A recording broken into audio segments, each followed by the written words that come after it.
Hey guys, I thought I would do a video again on payoff pitch baseball. I haven't really done one in a while on that because of Status Pro and some other games, History Maker Baseball, Replay Baseball, Stratomatic. So everything's in my rotation. It's just don't get to these games as often as I like, and I certainly don't do videos of these games as often as I like. I do play these games more often than I do videos for, obviously. Don't do a video every game I play. But I just recently did a video, and I haven't posted it yet because I'm waiting to complete the whole series. But Steve Tower did on his channel, did the most recent episode talking about interesting game ones of World Series or Super Bowls or NBA playoffs, hockey playoffs, etc. And so I thought about it. And I had the Stratomatic set out, and I wanted to do a previous season that the Mets had been in the World Series. The only problem was with Stratomatic and the cards, the only card set I had for Stratomatic of a previous Mets World Series was 1969. So that's why I decided to do. I was going to play Game 1 of the 1969 World Series between the Mets and the Orioles on Stratomatic, and I did that. And I did a video for it, just haven't posted it yet. Then I thought I was going to do it for payoff pitch baseball too. And I thought, do I really want to do another game one on payoff pitch baseball of the same series? Or would it be more interesting to go ahead and continue and go on to game two? Then I thought, how many different games can I do this series on? So I've got the Stratomatic 69 set. I've got the Payoff Pitch 69 set, and I've got Replay Baseball on the computer, the 69 set, but I can still play at cards and dice and just use the computer cards that are on the computer. So that's at least 3 different gaming systems, or gaming, I'm so used to playing video games, gaming different products, board game and PC, at least 3 that I know of that I have the 69 set for. Unfortunately, I don't have it for History Maker Baseball or for Status Pro. But be that as it may, I thought I'd go ahead and go to Game 2 of the 1969 World Series. You'll have to watch the first video that I put up, and I'll try to put these up and space them out maybe like once a week, each game, so that people have time to watch and digest each of the games. And I don't know how many games it'll take, whether it'll take 4 or take 7. We'll find out, but I'm going to attempt to do that with different gaming systems, and I'll rotate it every game. Won't play the same game twice in a row with the same game. I'll switch off different versions. But anyway, let's go ahead and get started. My videos seem to last a long time when I ramble in the beginning, so I'm going to try to cut that off right now and get right to the meat of the matter. And so, the 1969 World Series, Game 2, and we are looking at the Mets and the Orioles, and there is a starting lineup from Game 2. As you can see, the Mets pretty much have the exact same lineup they had in Game 1. The Orioles have the exact same lineup they had in Game 1, with the exception of a new catcher. With the lefty Kuzman on the mound, they have put Elrod Hendricks on the bench and brought in Andy Etchebarren to be their catcher. So, and I'm using the payoff pitch score sheet, although I usually like to use my own, but in this case I'll go ahead and use the payoff pitch score sheet because it does give you the place to put in their ratings for easy access, so you don't have to access their cards. The cards I have for the 69 season are the PDF versions, which are in color, and they're a little bit larger than the standard set, but there's the Dave McNally 1969 card. I've actually got 2 sets of fast action cards. The set I've got ready to go here, plus this set over here, and I did a video earlier on about the customer service of Payoff Pitch and how I ended up with 2 sets, so I won't dabble into that too much longer. Let's go ahead and I've already done the starting lineup, so we're ready to go. We do have the bullpen and the bench for the Orioles over here, and we got the bullpen and the bench for the Mets over here. And I've got the play mat that came with the payoff pitch set. And I use that just for, it gives good contrast to these white cards. And it gives me a little central location to have everything. So without wasting any more time, let's go ahead and get going. The opening batter is Tommy Agee. He'll be facing Dave McNally. So the first flip of the fast action card is a 5, and that's going to be in the tough range for McNally. So McNally's put a good pitch in there. The next flip is a 71. So Tommy Agee versus left-handers in the tough range. 71 tough is actually a base hit. You can see there 71 to 75 against left-handed pitching is a base hit. So Tommy Agee, despite the good pitch by McNally, leads off with a single. So he is aboard. And that will go over now to Bud Harrelson. So we'll see what Bud Harrelson can do. The flip, McNally, it's an 11. That's a defensive check. That is a defensive check. Okay, so it's a defensive check, and we're going to see which defender we're looking at. And the card says we're going to check an error on the third baseman. So we're going to check for an error on Brooks Robinson. Brooks Robinson's error rating is a 4. And if we look at the Memorial Stadium error on number 4, if the next fast action card is a 1 through 26, it will be an error. If it's a 27 through 99, then Brooks Robinson has made the play. So we'll do the flip, and it's a 95, so the play is made by Brooks Robinson, no problem. It's a 5-3 put out for out number 2. And now that'll bring up Cleon Jones. So Cleon Jones, the batter. It's a 4. We're in the tough range again. A 45 for Cleon in the tough. He just missed it because the single against left-handed pitching for Cleon Jones ends at 44. So we're in his out range, which is 45. And the 45 is a pop-up to the second baseman, Davey Johnson, to end the inning. So after half inning, it's the Mets nothing and the Orioles coming to bat. And leading things off will be Don Buford for the Orioles, and he'll be facing left-hander Jerry Koosman. So we'll start the festivities here in the bottom of the first. It's a 6, and on Koosman, 6 is tough. So we go to Don Buford. It's an 8, so that's usually a good result, but not necessarily this time. 8 tough is a strikeout. Strikeout, 1 to 20. So Buford is out on strikes to start the bottom of the first, and that will bring up Paul Blair. Paul Blair, the next fast action card flip is a 9, which is in play for Koosman. The next flip is a 35, so we check Paul Blair, in play, 35, in play, 35.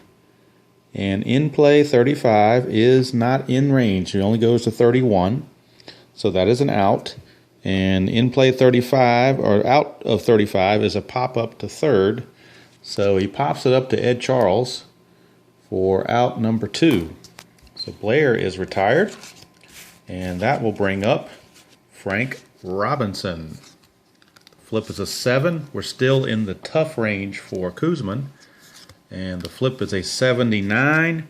79 is in the out range for tough for Frank Robinson, and that 79 rating is a fly to center.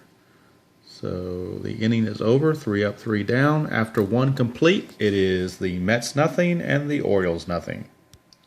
Okay, due up in the top of the second for the Mets, it'll be numbers 4, 5, and 6, Clendenon, Swoboda, and Charles. So Don Clendenon leads it off against McNally. The flip is a 3, and that's a wheelhouse. That is a wheelhouse on McNally.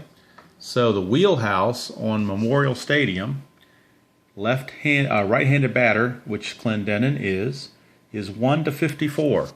So let's check and see what the next flip is. It's a 61, so it is not in the wheelhouse. It is merely in play. So we check Don Clendenon in play against the left-handed pitcher. It's an 85, and that's well out of the range. It's in the out range, and an 85 is a grounder to short. So Clendenon grounds to Belanger. 1 away. And that'll bring up Ron Swoboda. He of the great catch in right field. And I believe it was Game 5. Might have been Game 4, but I think it was Game 5.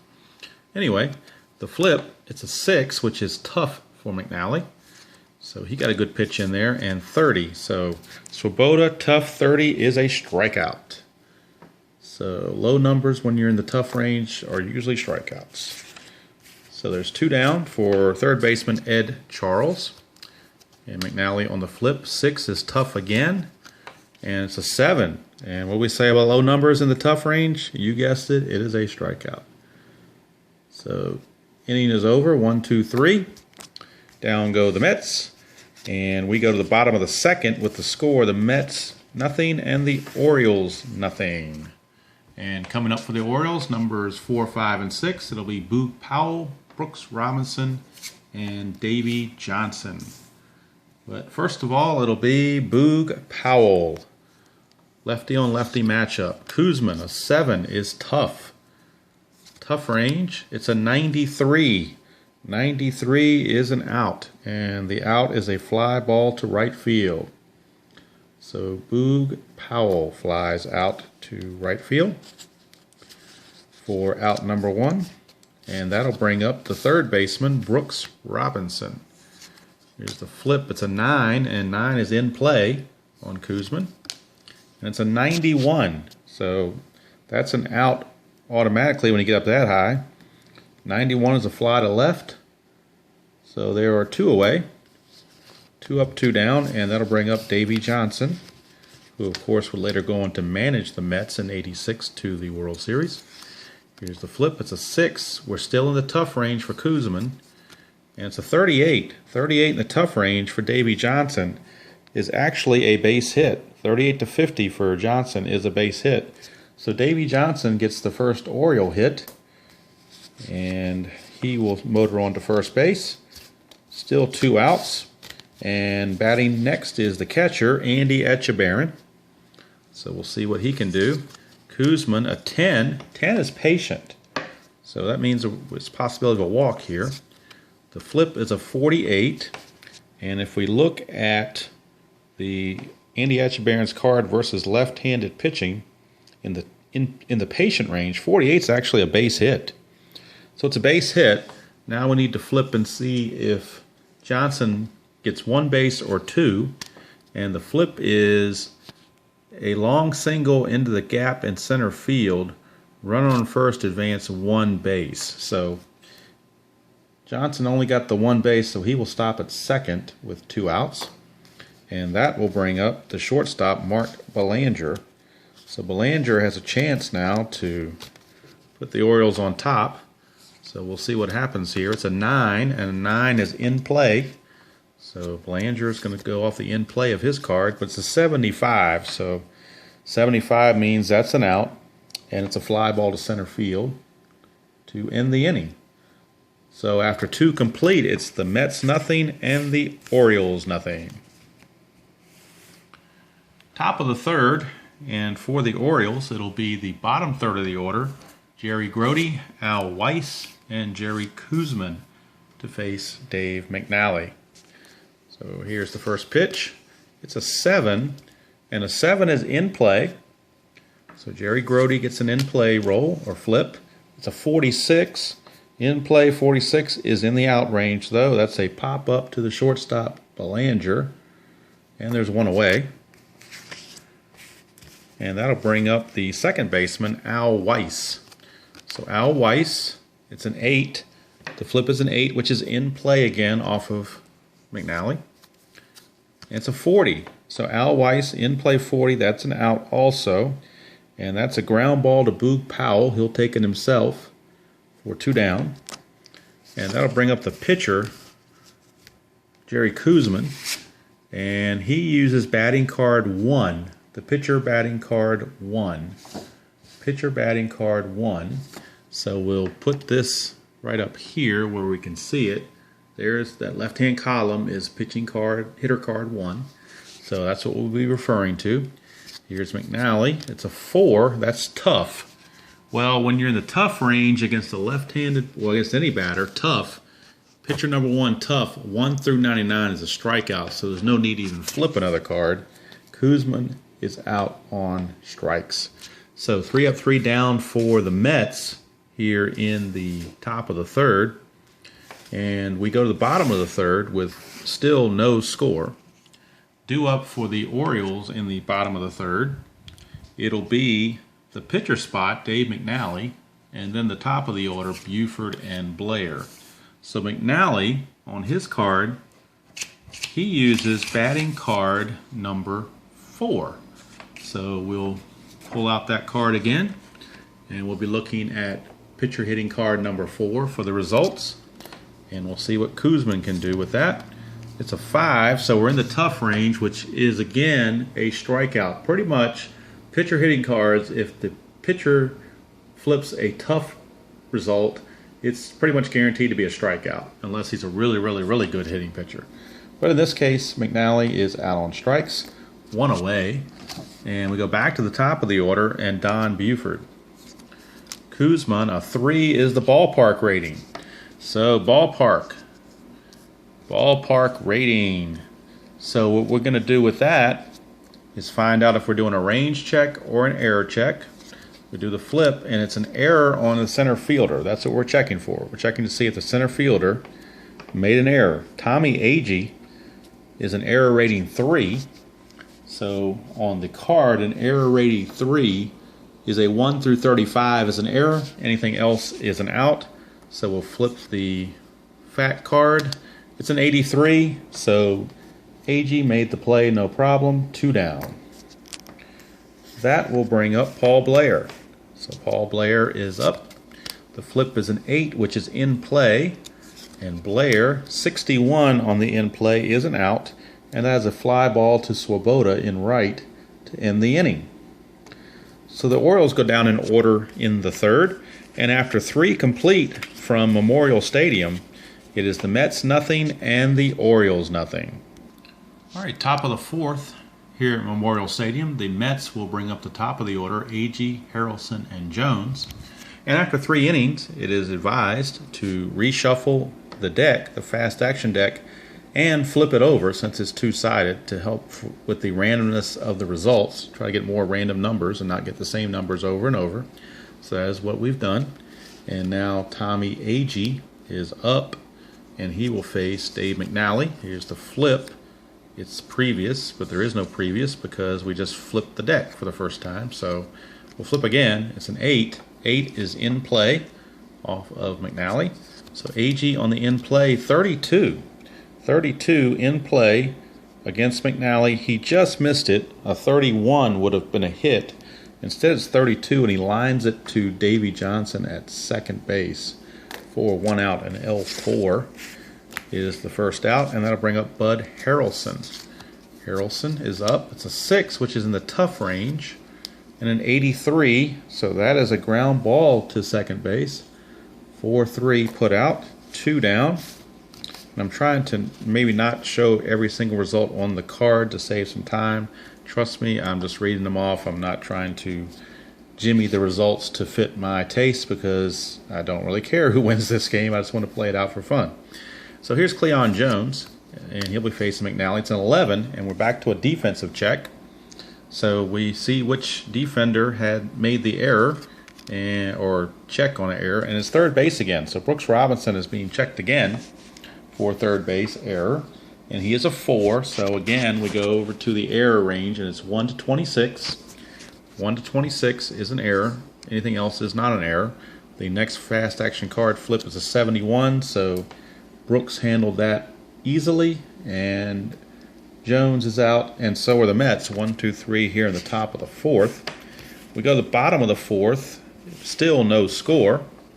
And due up for the Orioles, it'll be the heart of the order, 3, 4, and 5, Frank Robinson, Boog Powell, and Brooks Robinson against Jerry Koosman.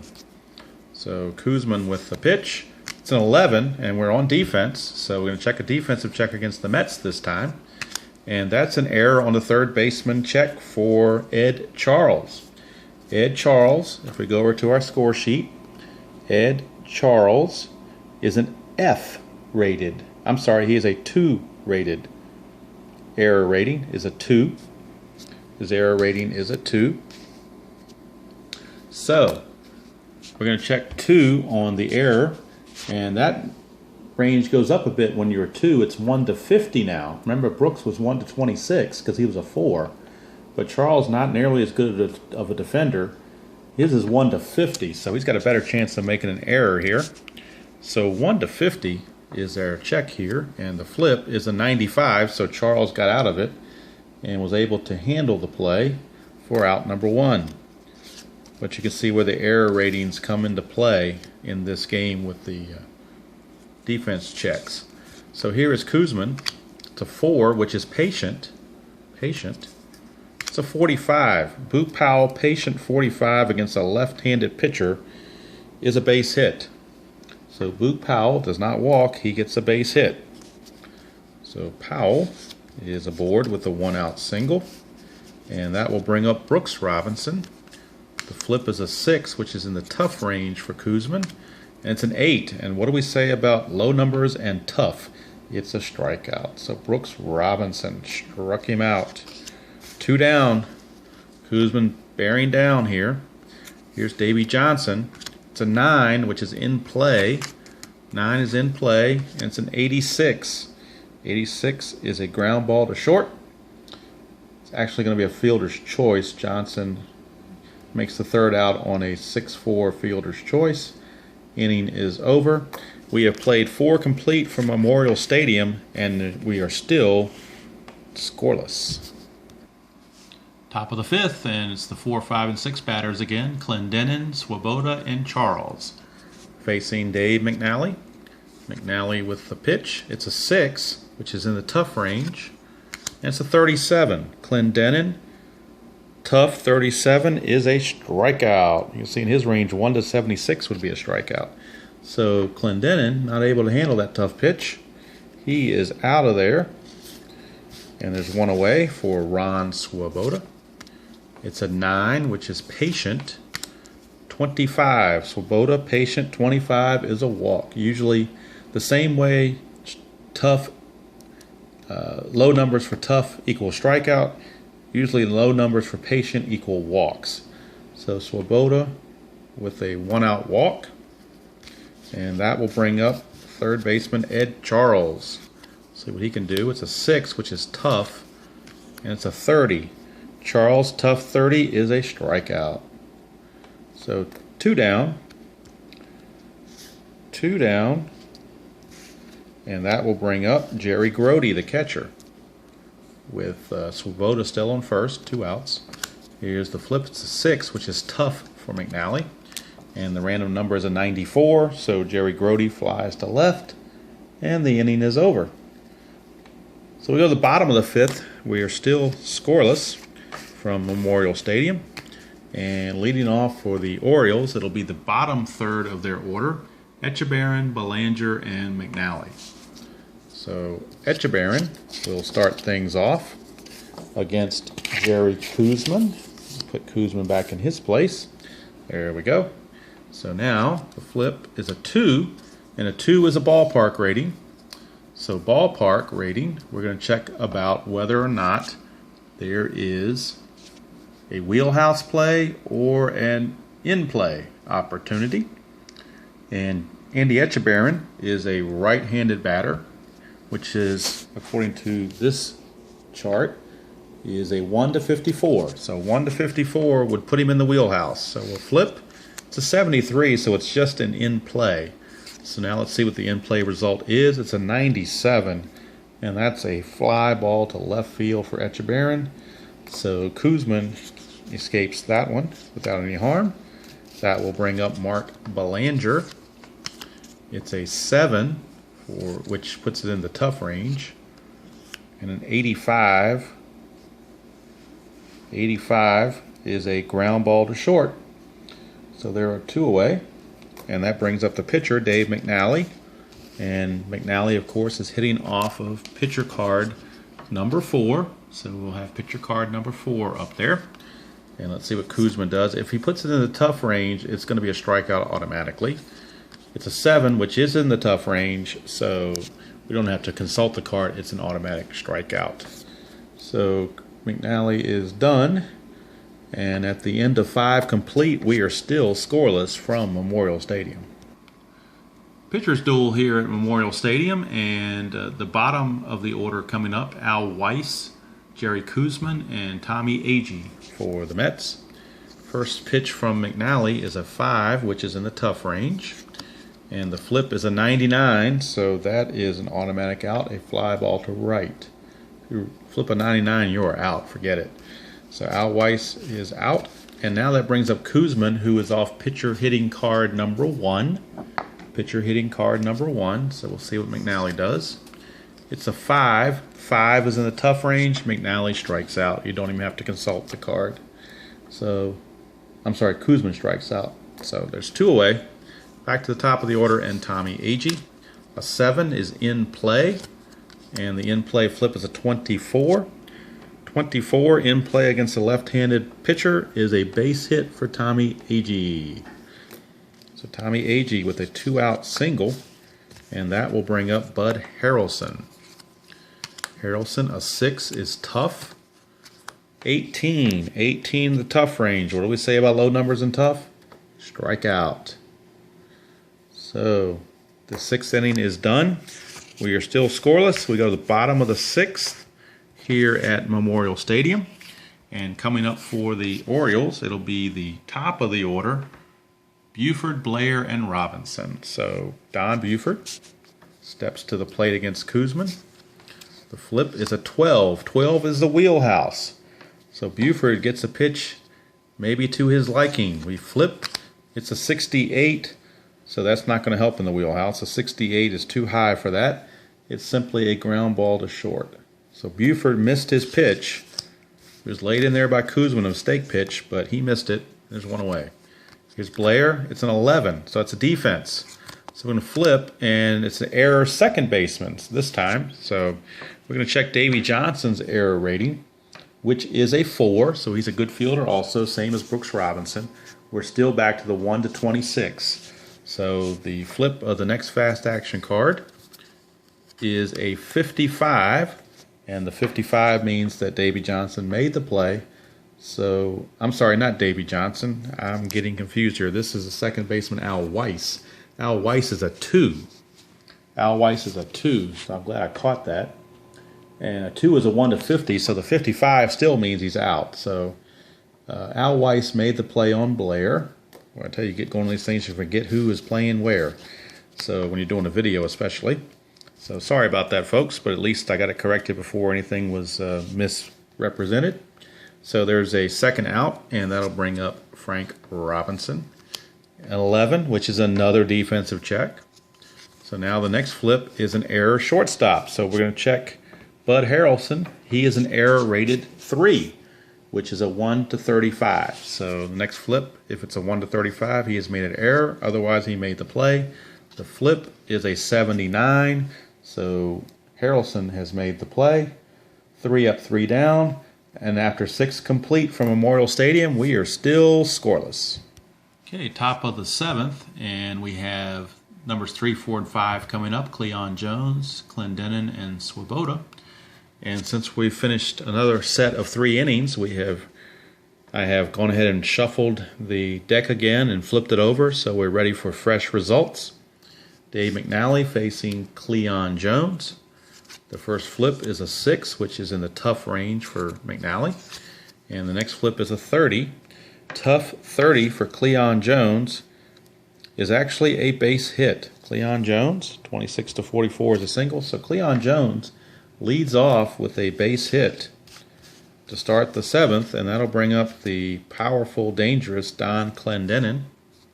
And let's see what happens here. It's a 6, so McNally got it in the tough range again. And it's a 94. 94 tough is a fly ball to the left. So there's a 1 away.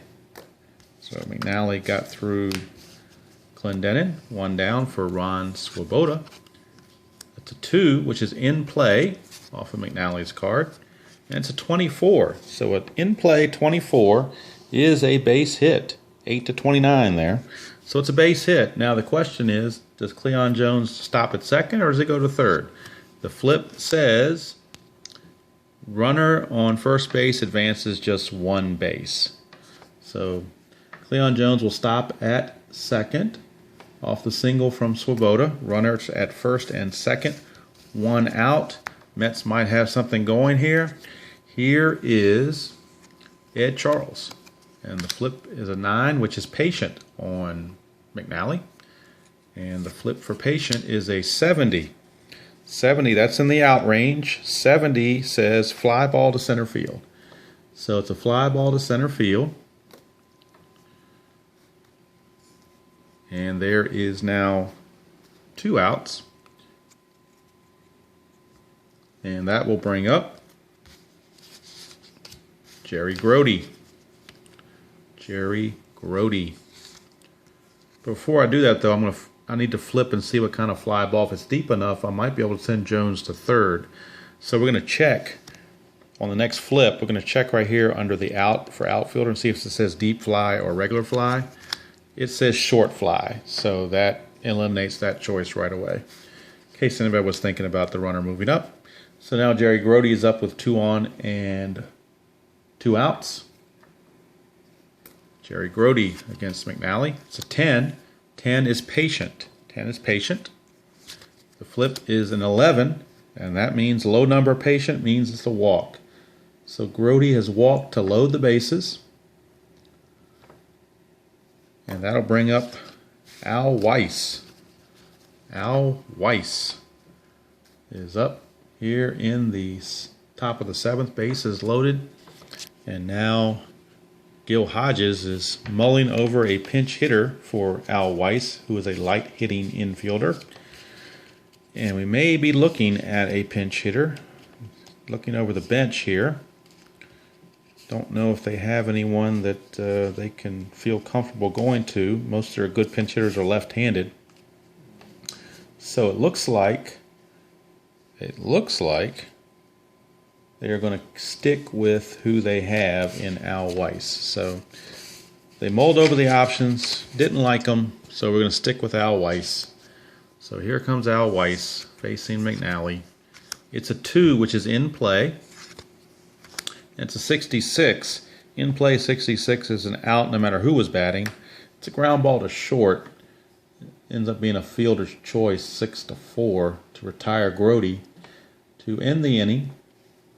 And it's 7th inning stretch time here at Memorial Stadium with the score still Mets nothing, Orioles nothing. Sorry about that little bit of butterfingers there. Next up for the Orioles here in the bottom of the 7th, it'll be numbers 4, 5, and 6, Boog Powell, Brooks Robinson, and Davey Johnson. So Kuzman will fire in. It's a 6, which is tough, and it's a 67. So when Boog Powell 67 tough is going to be a ground ball to short. So Powell grounds to Bud Harrelson for the first out. And the way this game is going, it looks like it might only end on a solo home run, but we'll see. Here's Brooks Robinson. It's a 10, and 10 is patient in the Kuzman world. And the flip is an 87, so that's going to be an out. 87 is a ground ball to short again, so another chance for Harrelson, which he fields. 2 down, and 2 down now brings up Davey Johnson. Flip is an 8, which is in play. And it's an 83, which is another out, and another ground ball to short. So 3 consecutive ground balls to Harrelson.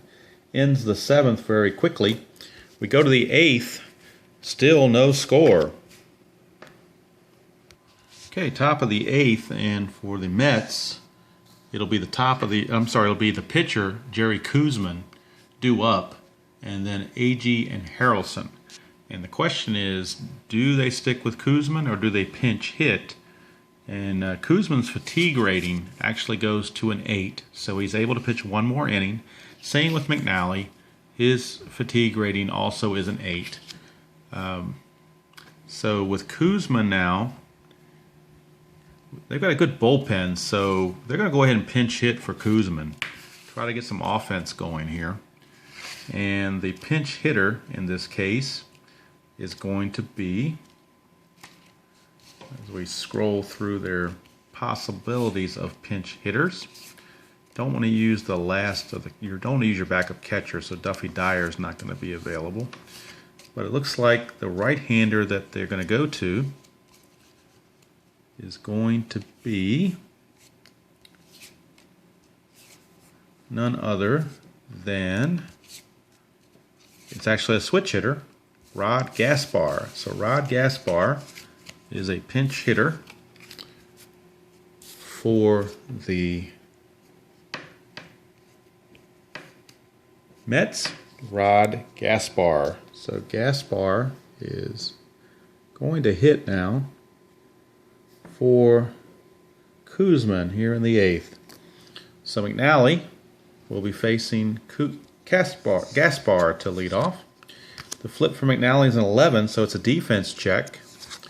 And it's a range factor check this time, not an error check. It's a range factor on the center fielder, Paul Blair. His range is an A. He's got the best range possible. So we go over here to the Baltimore Memorial Stadium and we see range 1 to 22 is a hit. Anything else is an out. So we're going to see if Gaspar hit one that Blair could not get to. The flip is a 35, but again, that is an out. That is caught by Paul Blair. Had he been a C, D, or F range, that would have dropped in for a base hit. But since Blair has such good range, he was able to corral that no problem. So Gaspar is taken care of. And now that will bring up the top of the order in Tommy Agee. And 8 is in play. 71, which is an out. It's a ground ball to Davey Johnson at second base for out number 2. Quickly 2 away, and that'll bring up Bud Harrelson. Harrelson, it's a 3, which is in the wheelhouse. Unfortunately, Harrelson does not have much power, but we'll see what happens. The flip is a 12. 12 in the wheelhouse for many people would have been home runs. But for Bud Harrelson, the 12 is only a single. So Bud Harrelson gets a 2-out single. 2-out single. And next we'll bring up Cleon Jones. Had Cleon Jones gotten that flip, it would have been a home run. But it is Harrelson, singles hitter, so he got a single. It's Cleon Jones. It's a 4. It's tough. 89, and he is out on a ground ball to Belanger. Inning is over. So we go to the bottom of the 8th. Still no score. New Mets pitcher to introduce when we come back. Okay, bottom of the 8th. Due up for the Orioles. It's the bottom of the order. Etchebarren, Belanger, and a pinch hitter for Dave McNally because he has pitched his 8 innings, and it's time for them to need a pinch hitter for him. And leading off for the Orioles will be Andy Etchebarren, and he will be facing new Mets pitcher Nolan Ryan.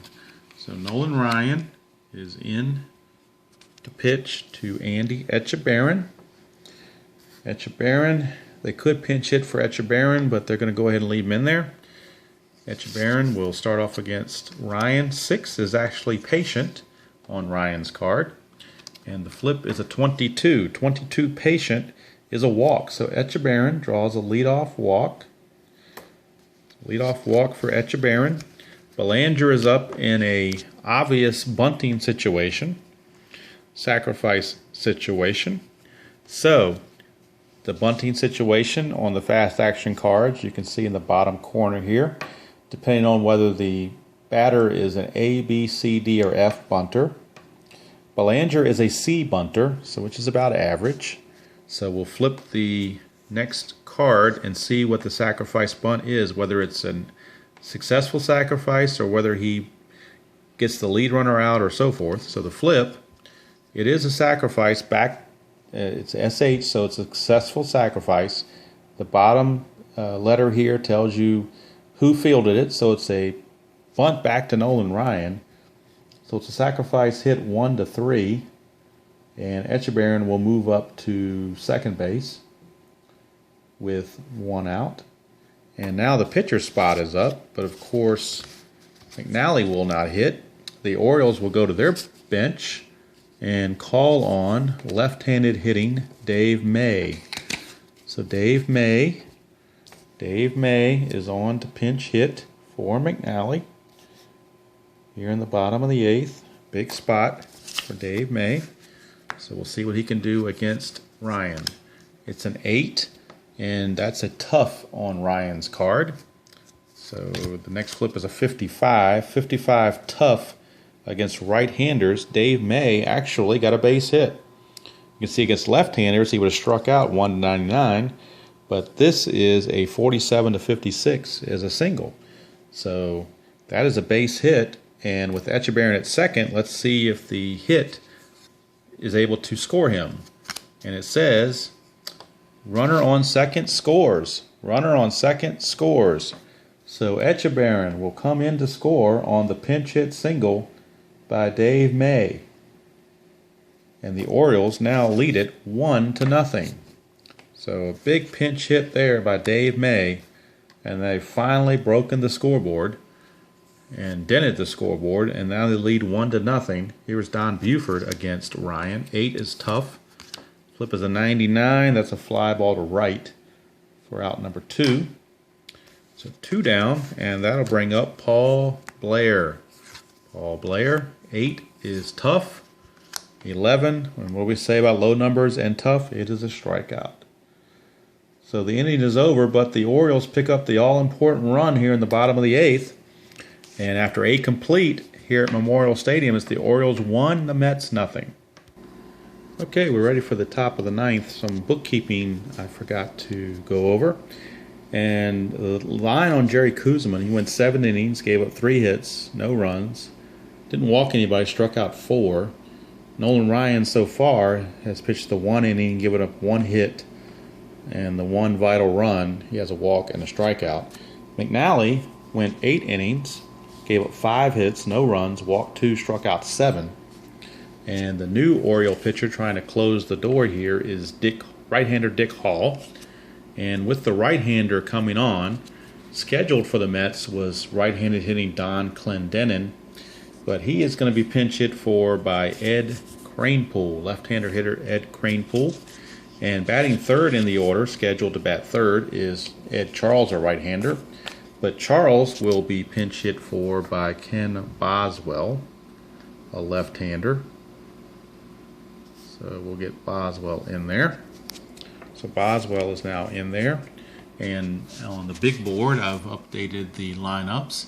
So you can see that Kranepool is now playing first base as he is pinch hitting for Clendenin. And then we have Swoboda batting second in the inning. And then pinch hitter Ken Boswell pinch hitting for Charles will hit third. And Dick Hall is the new pitcher. So Ed Kranepool is up to see if he can get anything going against the right-hander Dick Hall. Here is the flip. It's a 6, which is in play on Hall's card. And it's a 3. So a 3 in play for Kranepool is going to be a double. So Kranepool leads off the top of the 9th with a double. And just for kicks and giggles, if Clendenin would have done the same thing because of the roll was such a the flip was such a low number of 3, he would have also doubled. So either way, that would have been a double for either player, the way that flip turned out so low. So Kranepool is on second base to tie and run, and that'll bring up right fielder Juan Swoboda. The flip is an 11, and that's a defensive check. So we'll see who that's going to be checking out. It's the error rating of Brooks Robinson again. So Robinson, of course, is a 4, so his range is 1 to 26. So we flip the next card. That's an 89, so nothing doing there. And with that being the case, that is now the first out. Kranepool had to hold with the play in front of him. So there is 1 away. He could not advance. And the next batter is the pinch hitter, Ken Boswell. Lefty Ken Boswell. So we'll see what he can do against Hall. It's a 9, which on Hall is tough. So let's see if Boswell can fight it off. It's a 63, so he couldn't fight it off. 63 is a ground ball to shortstop Belanger. And again, with the play in front of him, Kranepool was unable to move up. And now, last chance for the Mets is catcher Jerry Grody. Jerry Grody, let's see what he can do. The pitch from Hall is a 7, which is in play. And Grody, a 98. A 98 is a fly ball to left field. Buford snags it, and the ball game is over. So the Orioles have won Game 2 by the score of 1-0 in dramatic fashion. Bottom of the 8th against Nolan Ryan of all people. Pinch hitter Dave May had the big big pinch hit single with Echebarren at second to score him, and that was all she wrote. Winning pitcher was Dave McNally, and the losing pitcher is Nolan Ryan, with Dick Hall getting the save. So that will do it here from Memorial Stadium for Game 2. And look for Game 3. I did Game 1 using Stratomatic, Game 2 using Payoff pitch baseball. My next game in the series, Game 3, will shift to Shea Stadium for Game 3, and it will be played using replay baseball. I don't have the cards for 69, but I do have the PC season for 69, so I can still play cards and dice and use the computer to get the cards, the image of the cards, so that's not going to be a problem. And then Game 4 will revert back to Stratomatic, and I'll just keep that rotation for these 3 games until we get to all 7. If it gets to a 7th game, then 7th game will also be played using Stratomatic. So it's a round robin. We'll see what happens. I'm not sure how interesting this is going to be, but I guess we'll find out. Game 2 is in the books. I won't say what the series is right now because you may not have seen video 1, but you should have, because this I plan to put this out a week after the other one. So Baltimore has tied up the series at a game apiece, so it's guaranteed to go at least 5.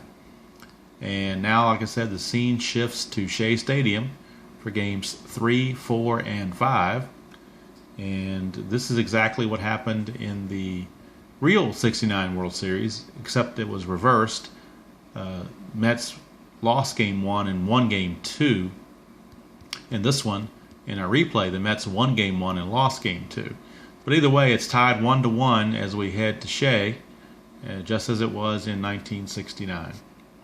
So that'll do it here from Memorial Stadium. Again, the final score: Baltimore 1 run, 4 hits, no errors, and the Mets no runs, 6 hits, no errors. So that'll do it from Memorial Stadium, and we'll check in later with Game 3.